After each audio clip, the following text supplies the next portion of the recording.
Hi, welcome to this week's video. Last week we discussed the importance of warming up before exercise. This week we talk about an equally important part of our training regimen. Remember, done correctly and mindfully, warming up before activity and cooling down post-activity may provide extreme value in reducing the risk of injury and even lead to shortened recovery times. So, after you've lifted and racked the iron, achieved a new record lap time in the pool, or indeed bettered that 6-minute K, it is now time for the cool down. What does the cool down involve? The way to approach the cool down parallels the warm up.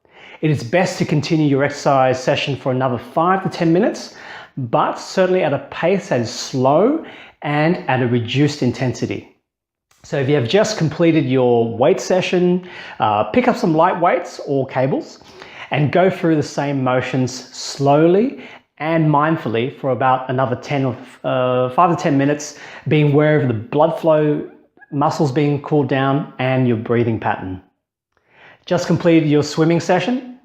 Do some leisurely laps. Again, being mindful of the blood flowing to the muscles, the tendons and joints, whilst filling those lungs with plenty of oxygen.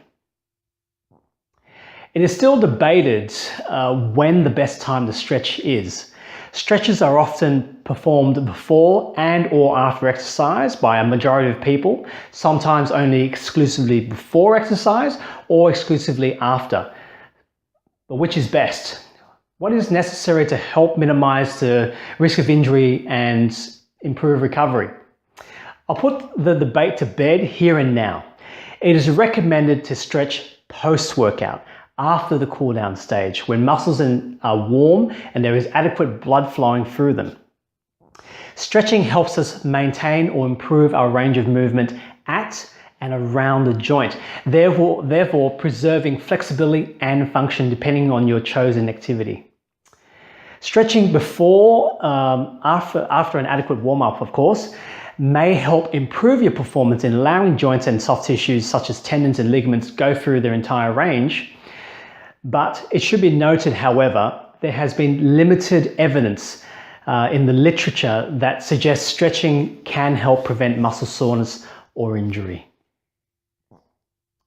A study in 2005 did not support the role of pre-workout nor post-workout stretching as an intervention addressing soreness after exercise. The author went on to report that stretching before exercise has no value in reducing the risk of extremity injury, extremities being your limbs, your arms and legs. Interestingly, the author in a study in 1999 argued against stretching pre-exercise for injury prevention. The argument against stretching before a workout was related to a muscle's compliance, that is, its change in length when under force or tension. Increased muscle compliance has been shown to be associated with a decreased ability to absorb energy of a muscle at rest, while a muscle contracted or shortened is less compliant but can absorb more force. So what does this all mean? The greater the compliance, which is achieved through stretching, is not related to a soft tissue's injury resistance. Stretching essentially does not improve soft tissue compliance, but rather the stretch exercise itself increases stretch tolerance. That is, reducing pain or discomfort during the stretch itself. So here's the bottom line. It is already difficult to find time in this busy world we all live in to actually work out, let alone having to think about setting aside an extra 5 to 10 minutes before and after activity to warm up, stretch, cool down, and then stretch some more. The studies we have discussed have resoundingly called for more research into the efficacy of stretching for recovery. That said, they are all agreed that there is more merit to stretching after a workout, particularly when our soft tissues are warm. In facilitating recovery, 2 different post-exercise recovery modes have been suggested in a study in 2002. Active recovery, which includes jogging or submaximal running and stretching. Theoretically, the advantage of jogging establishes greater blood flow to muscles, prevents venous pooling or swelling in the muscles after exercise, which facilitates muscle damage recovery and even attenuating, that is reducing, the induction of muscle soreness. And you have, on the other hand, passive recovery. The study found that static stretching after exercise is effective as a preventative measure for delayed onset of muscle soreness, or DOMS, or also known as post-exercise soreness, as well as improved range of motion through the dispersion of edema in the muscle tendon unit.